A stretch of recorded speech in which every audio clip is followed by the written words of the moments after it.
Salut. Alors voilà, encore une vidéo de qualité d'image médiocre, mais c'est pas grave, on n'est pas là pour l'image de la vidéo. Donc aujourd'hui j'ai envie de parler d'un thème qui est Adam. Pourquoi? Parce que il y a des gens, et même des gens qui ont fait des études en hébreu, des gens qui ont pignon sur rue, qui sont bien formés sur le sujet, qui disent des choses. Et ces choses-là, elles peuvent jeter parfois le trouble chez les croyants qui vont dire, bon, ceux qui n'ont pas de connaissances spécifiques en hébreu, comme moi, on va dire, mais alors si j'ai pas compris ça, qu'est-ce que j'ai pas compris encore? Est-ce que finalement la Bible est vraiment aussi vraie que ce que je crois? Et donc ça va jeter le trouble chez nous et on va commencer à avoir des troubles même dans notre foi. Donc on va être malade de la foi, pas du foie mais de la foi, voilà. Bon mot du jour, bon bref. Donc, cette fausse pensée, eh bien c'est que le mot Adam, qui signifie à la fois homme, et qui peut aussi être pris comme un prénom, eh bien cette fausse pensée est que le mot Adam n'est que un qualificatif qui qualifie l'être humain. Et que donc Adam, en tant que personne, en tant qu'être particulier, n'aurait jamais existé. Mais que ce n'est qu'une représentation de l'humanité. Et ainsi même pour Ève donc. À la fois c'est pas vrai en fait. Parce que si on prend le premier chapitre de la Genèse, alors à ce moment-là, dans le texte hébreu, moi je ne connais pas, mais j'ai des Bibles, diverses Bibles, où il y a des annotations faites par des gens qui connaissent l'hébreu quand même, quoi. Et puis après, il suffit d'utiliser sa logique. Je vous explique. Donc, les commentateurs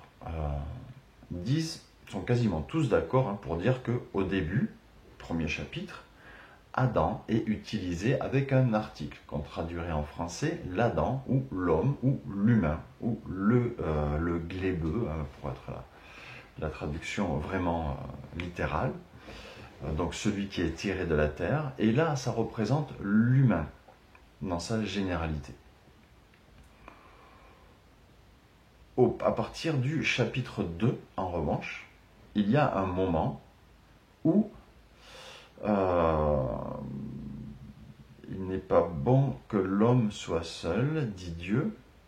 Je crois que c'est à partir de là, ou un petit peu après, à partir du moment où il est dit, alors Dieu, l'Éternel Dieu fit tomber un profond sommeil sur l'homme, enfin en tout cas par là, il y a un moment où la plupart des commentateurs nous disent, là, il n'y a plus d'article. Il n'y a plus d'article pour définir Adam. Donc ce n'est plus l'homme ou l'humain, avec le L apostrophe, quoique en hébreu il n'y en a pas.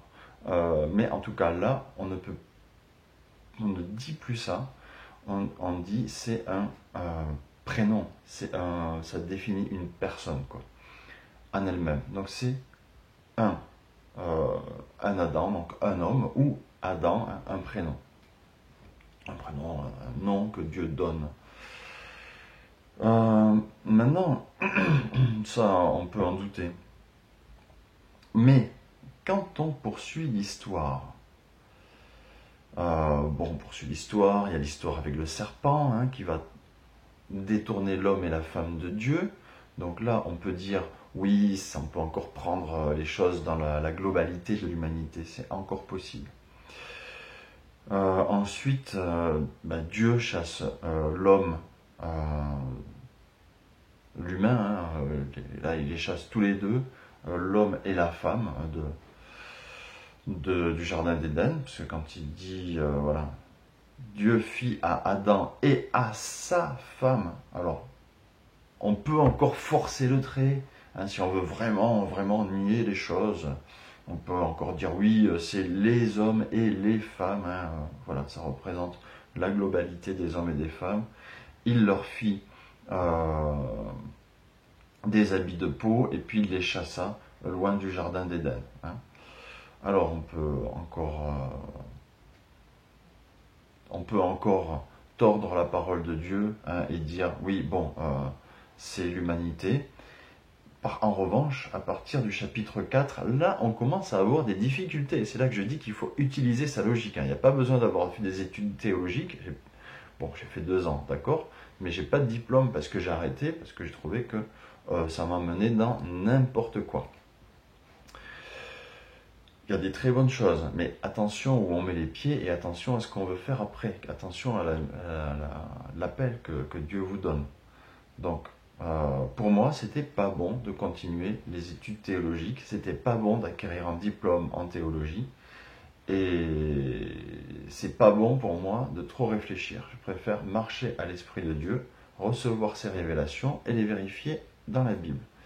Et c'est ce qui s'est passé ce matin, j'étais dans mon bain, tranquille, voilà, et puis tout à coup, je me dis, mais parce que je suis confronté à des personnes qui effectivement croient que Adam n'est qu'un être, qu'il ne représente que l'être humain, mais pas une personne. Et moi, ça me perturbe je veux dire, l'Esprit Saint en moi est perturbé, quoi, d'entendre ça. Donc, ça me travaille. Et là, l'Esprit Saint m'a révélé, mais il m'a dit, regarde dans ma parole ce qui est écrit, tu vas comprendre. Chapitre 4. Adam connut Ève, sa femme. Alors là, Adam connut Ève, sa femme. Donc, est-ce qu'on est en train de dire que c'est un couple qui ont fait l'amour, ou est-ce qu'on est en train de dire que là, c'est toute l'humanité qui s'est mise à faire l'amour ensemble, quoi? Alors, on peut se poser la question, si on part sur le fait que Adam et Ève représentent l'humanité. Ça serait bizarre, hein, ce genre de choses dans la Bible. Elle conçut, et enfanta Caïn. Elle a enfanté un humain.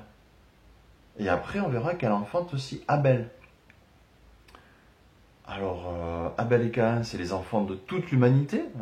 Toute l'humanité a enfanté 2 enfants, ou juste c'est un couple. Et là, on est obligé de prendre Adam et Ève comme des prénoms.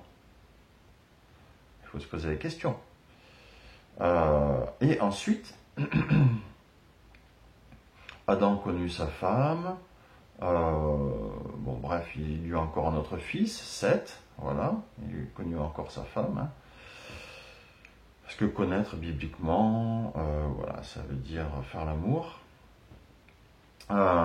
Et puis ensuite, Dieu nous dit dans la Bible, Seth, voilà, les jours d'Adam, chapitre 5. Verset 4. Les jours d'Adam, après la naissance de Seth, furent de 800 ans. Alors, si les jours d'Adam furent de 800 ans après la naissance de Seth, et que Adam n'est pas une personne, mais qu'elle représente l'humanité, donc dans ce cas-là, ça veut dire que toute l'humanité s'est éteinte. Mais alors les gens qui sont après, c'est pas des humains? Et les gens qui sont après, donc, ils ne sont pas atteints par le péché des premiers humains qui ont voulu vivre sans Dieu. Alors dans ce cas, pourquoi Jésus est venu? Eh bien, je prends ma Bible et puis je la mets à la poubelle. Voilà. Donc, soit Adam, au départ, peut représenter l'humanité et ensuite est une personne, soit la Bible ne rime à rien. Donc c'est pour ça qu'il faut les études théologiques, apprendre l'hébreu, réfléchir, tout ça, c'est bien. Mais si c'est pour que ça devienne n'importe quoi, et que quelqu'un qui a juste de la logique comme moi, ou des éclairages de l'Esprit Saint, peut remettre en question toute la doctrine des personnes qui ont fait ces études-là, c'est pas la peine qu'elles aient fait ces études. Elles peuvent aller faire autre chose.